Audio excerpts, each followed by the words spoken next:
So the next session is the college lecture, and as has been customary for this year, we have a partnership with a sister college for each month, and this month our partnership is with the Sri Lankan Association for Geriatric Medicine, Association of Geriatric Medicine. I have the president of the Sri Lankan Association of Geriatric Medicine, Professor Sarath Lekambasam, as my co-chair. And sir, may I invite you to introduce the speaker and commence the session? Thank you, Senaka. And I am most happy to introduce the speaker today, Dr. Varsha Dilhani Soissa, and she comes from our department really.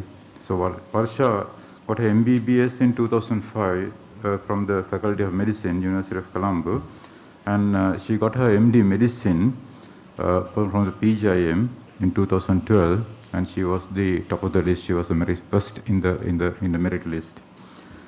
Varsha, once she got the board certification, she continued in the Ministry of Health for a short period as a resident physician teaching hospital Mahamudra, and also she was RP in teaching hospital Karapitiya, and before some people twisted her hand to join a university system, and now she's in the university system now. So Varsha has a special interest in geriatric medicine, and particularly orthogeriatrics. So we thought that when this topic came up, she's the choice for this thing. She has a couple of publications and under her belt. So I would invite Varsha to make a presentation. Thank you very much, sir, for those kind words of introduction.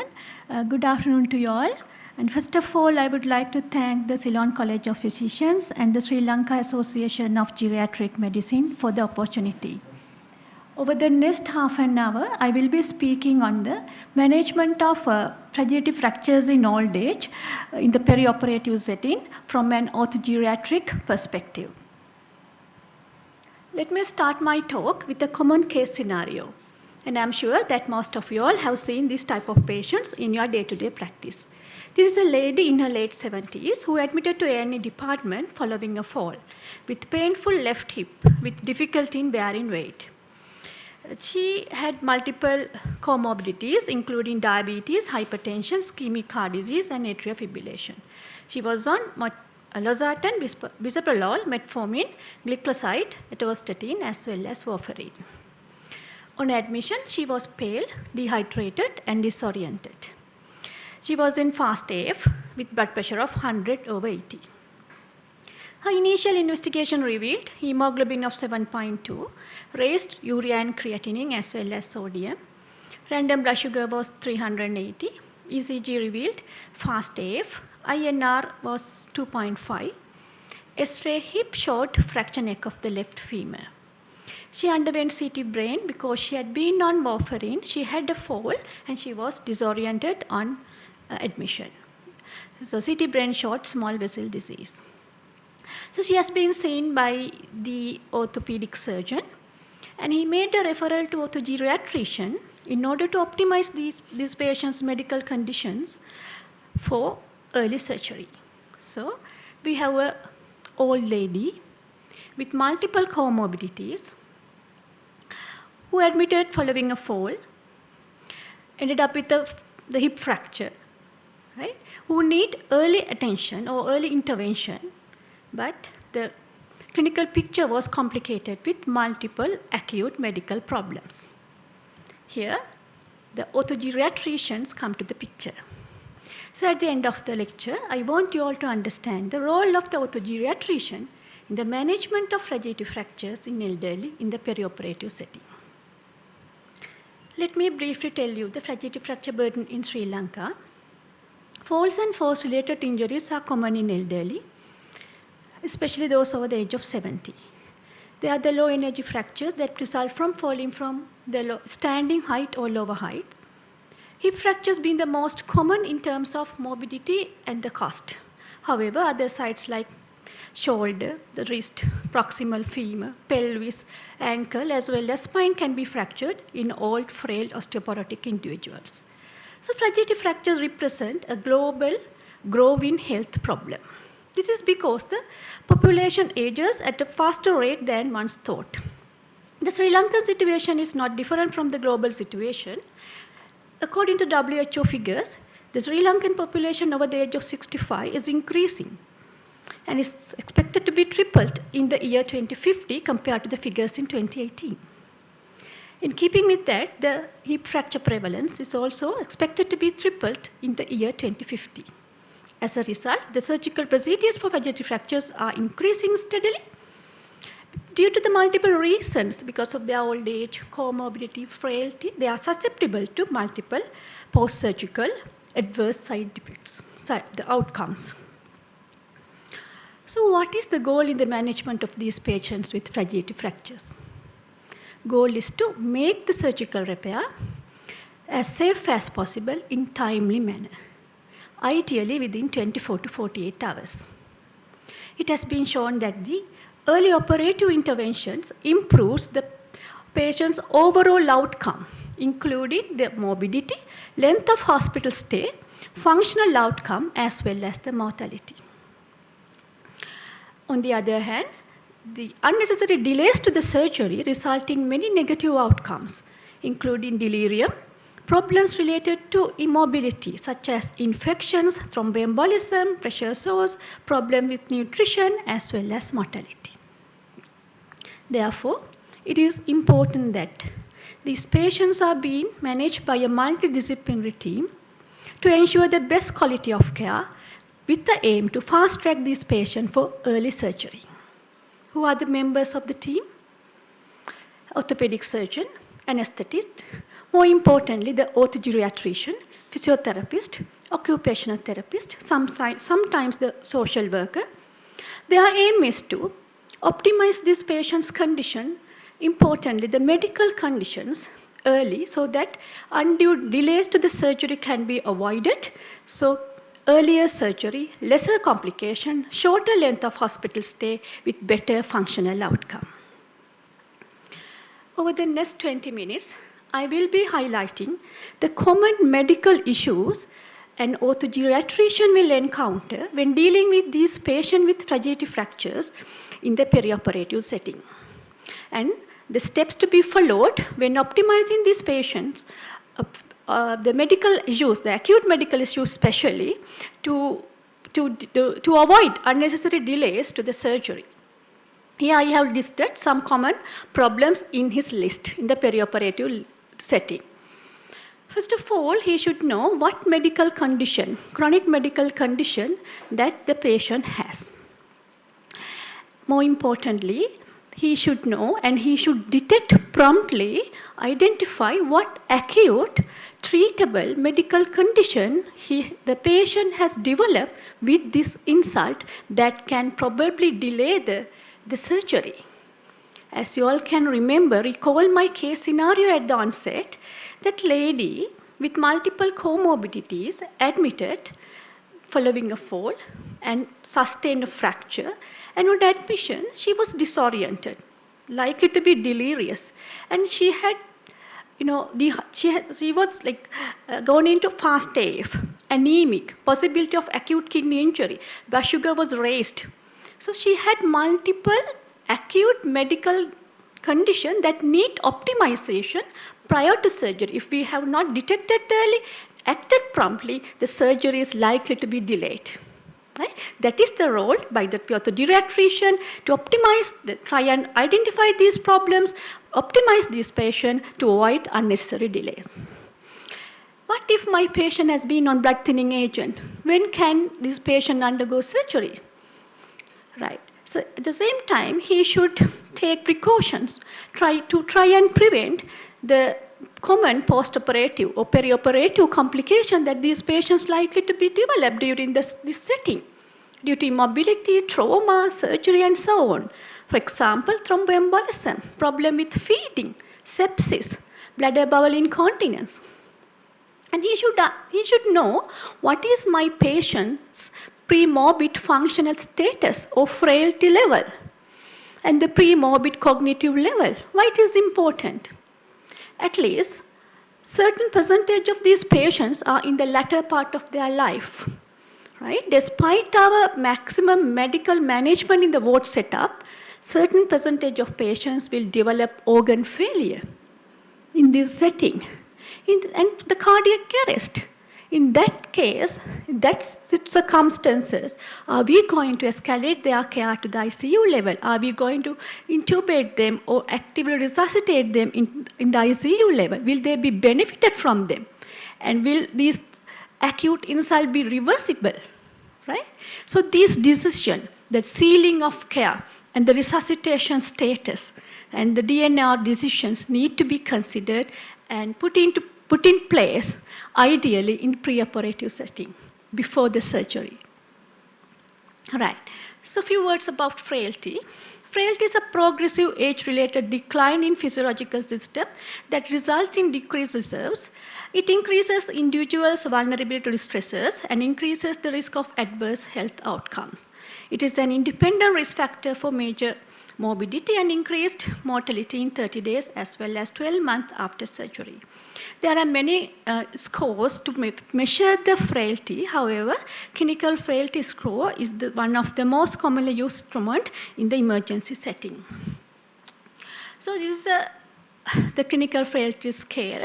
So there are 9 numbers. So 1 is a very fit individual who are leading very active lifestyle, and 9 is a terminally ill individual who are approaching the end of life.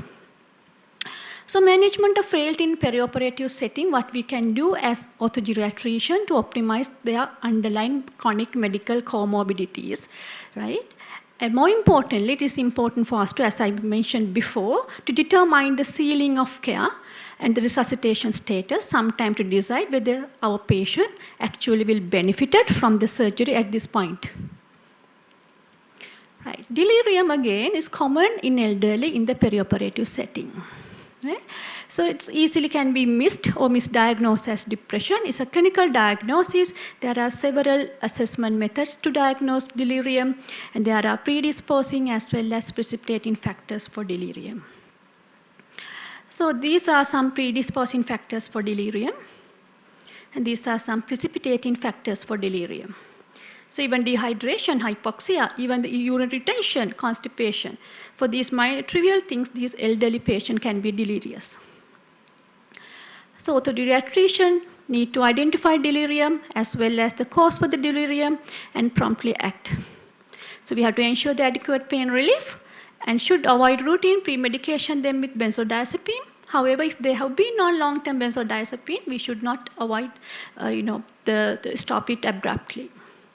See, it's better to go through their drug chart. So they may be on multiple drugs that we can withhold, avoid, remove unnecessary drugs. The most importantly, we have to fast track them for the surgery and make them mobilize as early as possible. Diabetes is common in elderly. Both hyperglycemia and hypoglycemia have serious consequences in this setting. It is important to review their diabetic medication and monitor their blood sugar levels in the perioperative setting. So if they are on oral hypoglycemic agent and the glycemic level is reasonably well controlled and they can eat and drink, we can just continue their medication and we can, we omit their usual medication on the day of surgery. And it is advisable to withhold metformin 48 hours prior to the surgery for those who are at risk of developing renal impairment to avoid possible lactic acidosis. However, if their blood sugar level rises about 12 millimole per liter, especially when they can't eat and drink as well, right, in the preoperative setting, it's better to go for insulin infusions. As well, if the patient has been on short-acting or combined insulin preparation, at the same time they can't eat and drink, it's better to consider the insulin infusion again. Right? The patient may be on long-acting insulin analog. They can be continued during the perioperative setting, but may need some dose adjustment. What is the glycemic target we should achieve in the perioperative setting? So target is between 110 to 180. It should not too low, it's not too high. It's between 110 to 180. It is important that we make a plan to withdraw these infusion as early as possible in the post-operative setting once the patient can eat and drink, because it's important to put them back on their usual medication, right? So we are not going to continue this when the long term, after the surgery, when they have started eating and drinking. So we can put them back after, put them back on their usual medication once they start eating and drinking after the surgery. Chronic kidney disease is common in older individuals and is associated with adverse surgical morbidity. It is important to establish the duration of CKD and their baseline renal function. So CKD can be associated with many metabolic abnormalities at during this setting, like the anemia, the electrolyte imbalances, and uremia.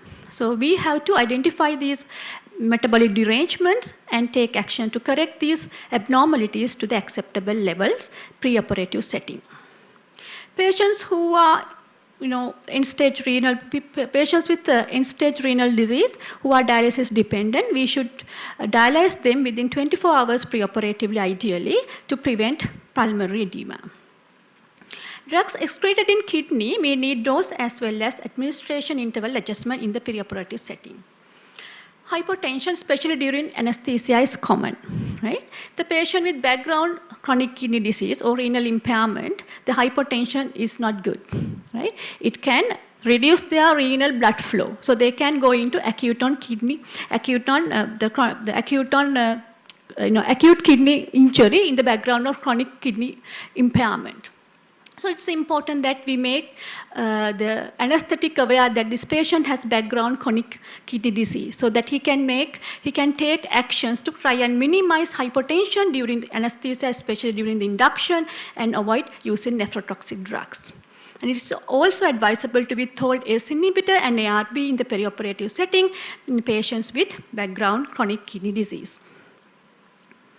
Anemia on admission is very common in elderly with fragility fractures and is an independent predictor of poor outcome. Nearly 40% anemic on admission. And the post-op anemia prevalence is 80%. What is the target hemoglobin we should achieve in the pre-operative setting? It is 9 grams per deciliter in frail patients without background ischemic heart disease, but it should to be 10 grams per deciliter with the patients with ischemic heart disease. So 10 grams per deciliter level we may have to go for in the patients even without ischemic heart disease, but they are having postural symptoms when they are mobilizing on early post-operative days. If they are not steady on their feet because of the postural symptoms, still we have to top up their hemoglobin to 10. Cardiovascular disease. Patients with history of ischemic heart disease are clearly at risk of perioperative adverse cardiac events. So they may not be having established coronary artery disease, but they may have multiple cardiovascular disease, cardiovascular risk factors like uncontrolled diabetes, chronic kidney disease, uncontrolled hypertension. We have to correct these the risk factors to optimize these risk factors to prevent, minimize them developing adverse coronary event during this setting. Patient with suspected coronary artery disease should be discussed with the anesthetist. Except the patients, unless the patient is symptomatic, surgery should not be delayed to perform cardiac intervention or investigations. Those already on beta blockers should be continued their usual dose preoperatively, and the measures should be taken to optimize their hemoglobin to the targets prior to the surgery. Valvular heart disease. Cardiac murmurs are often present in old age, and this may be the first time that they've been diagnosed with a cardiac murmur. Most of the time, it is trivial mitral regurgitation or aortic sclerosis. However, notable proportion of patients can be, diagnosed with significant AF, aortic stenosis, for the first time. So, if it is the case, that can influence the type of anesthesia. We have to carefully balance their fluid in the perioperative setting because they can go into pulmonary edema. However, echocardiography should not delay the timing of operation unless it is readily available. Conduction defects, pacemakers, and implantable cardiac defibrillators. Conduction defects again common in 12-lead ECG in old age. Temporary pacing is indicated only if patient has complete heart block or they are having history of syncope related to trifascicular heart block. Preoperative pacemaker check is not required routinely unless you have concern with this malfunction or it has not been checked within last 12 months. It's important to understand the reason for the device and whether your patient is pacemaker dependent or not. External pacing equipment and defibrillator facilities must be available during the surgery.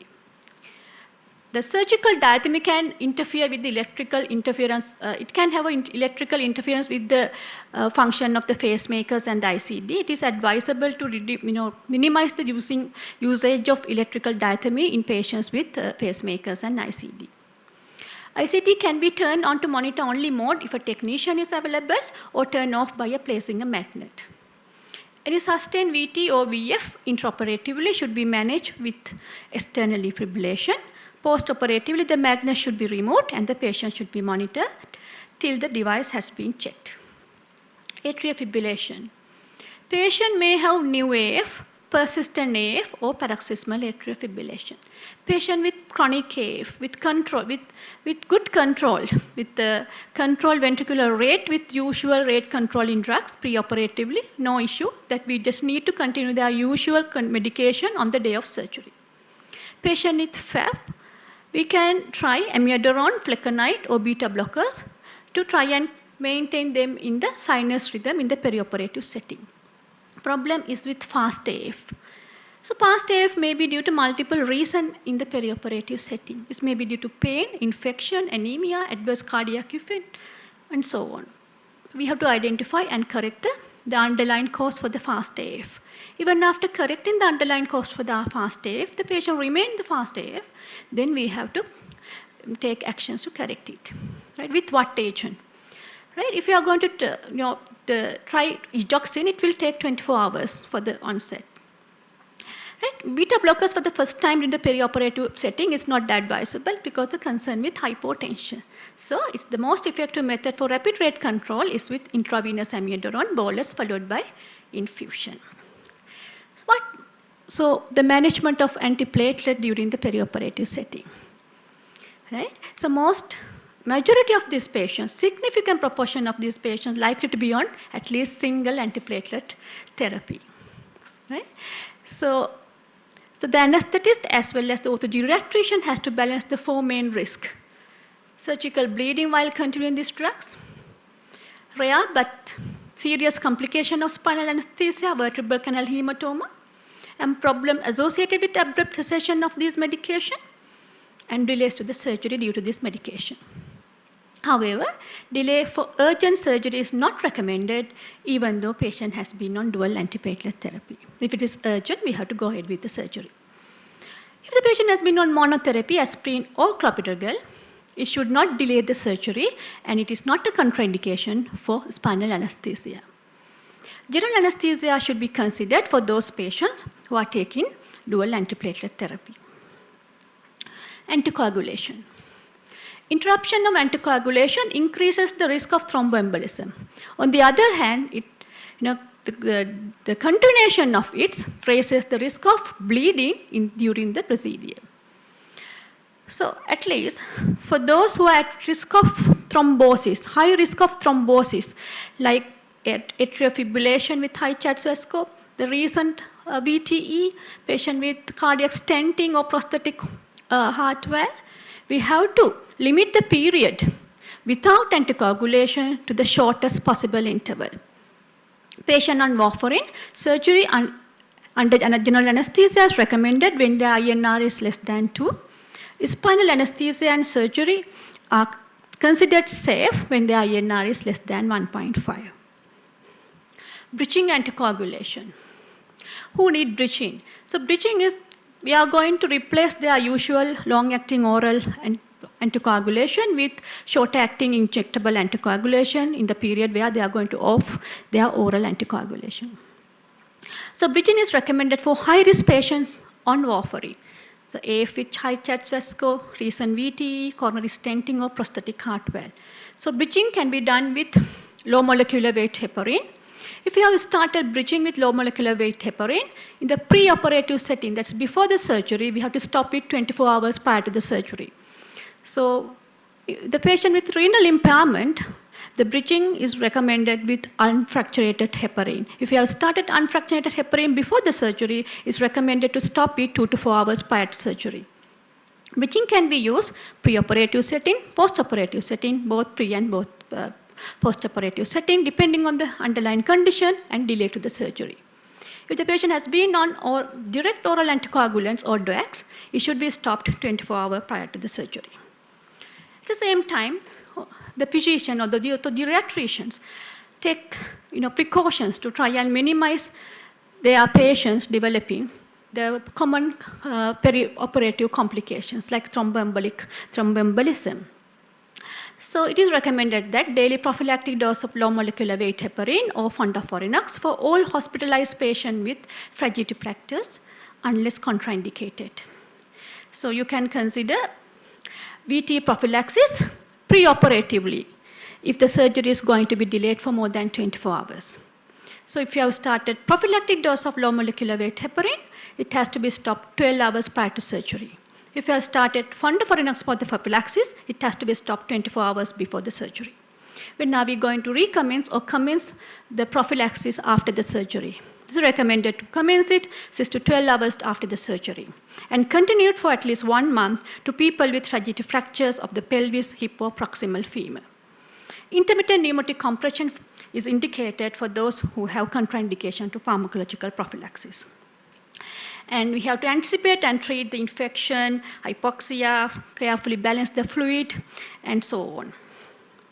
So a few words about sealing of care. So many of these patients with fragility fractures have significant frailty and quarter of them are in their last year of life.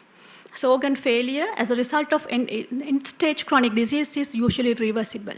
And under these circumstances, organ support in an intensive care unit is unlikely to be effective. As well, the cardiopulmonary resuscitation. So these decisions need to be set up and put into place before the surgery. So in summary, perioperative management of patients with fragility fractures requires skill, time, and effort. It is best achieved through multidisciplinary teamwork with a key role to be played by the orthogeriatrician. Perioperative management should be driven by the goal of optimizing the patient for early surgery, ideally within 24 to 48 hours. Prompt detection and treatment of early postoperative complications improve the patient's overall functional recovery. Thank you. Thank you, Varsha, for that comprehensive overview. Just one question. The pain management is one of the key components of the postoperative and preoperative and postoperative care. And that is known to reduce the incidence of delirium as well. As you said in one of the slides, pain management. I think that also we need to address in the management of these patients. Yes, sir. So it is said that the pain management, so ideally with paracetamol, IV paracetamol, which is not available readily in the government sectors, and the injectable opioids, the self-controlled injectable opioids. If it's both is not working, then we can go for the local nerve block. But the NSAIDs in the perioperative setting is contraindicated in elderly. And I think the world over people have shown that the people who did not have surgery done within, let's say, 24 hours and 48 hours, and they had a poor clinical outcome immediately after, and also, let's say, 1 year down the line. The couple of publications that we have done here in Sri Lanka also showed that only nearly about 50% of patients are operated, actually as bad as 50% patients are not operated for various reasons, actually. So there is something that we should think about, really. Yes, sir, that's true. In fact, it's sometimes quite a challenge to convince family members, particularly if the patient is very elderly, and to convince them that if you don't fix this, then you are looking at a very poor outcome. And then they come back often late. Yes. And by the time there are a lot of other medical complications which have taken place and there is no hope. So it's I don't know what we can do about it, how we can educate the public more. of the importance, because if you have a fracture and you don't fix it, basically that is it. The complications are inevitable. So I think that message is very important. Very important, isn't it? yeah. Yes. And it's often due to beliefs that the patient is not very mobile and can go on without being able to bear weight. But then eventually something will happen within the next 3 months, and it's very Yes, sir. unlikely that you will survive for more than a couple Yes, of months, isn't it? definitely, sir. Yes. It's a very important message, I think. Especially if they don't, these acute treatable condition, if we missed it early, it's like a cascade, sir, Yeah. one Yeah. after the other. Absolutely. Absolutely, yes. That's a very important message. Any questions from, there's nothing from the audience, but shall we? Yeah, close, yeah.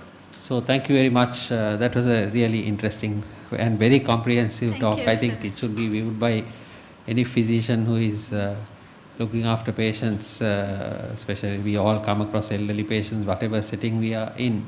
And the messages were very, very clear and very, very impressive Thank and you, important. sir. Thank you very Thank much. you, sir. So I think there is a certificate of appreciation.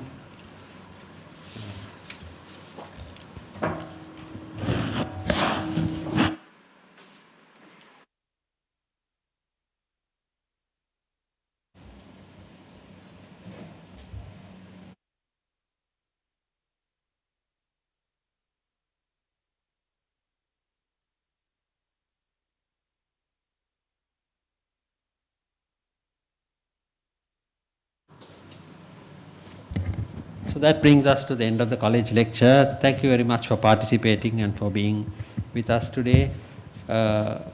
We partnered with the Sri Lankan Association of Geriatric Medicine, and I'm very grateful to Professor Lekam Vasam for being here today to co-chair this session with me. A few other people to thank, the audience obviously, and the coordinator on behalf of the college, Dr. Shehan Silva, who I don't think is here today, the staff of the ClinMark, the staff of the CCP, and the audiovisual staff, and our sponsors, Genix Pharmaceuticals. So thank you very much. Have a good day.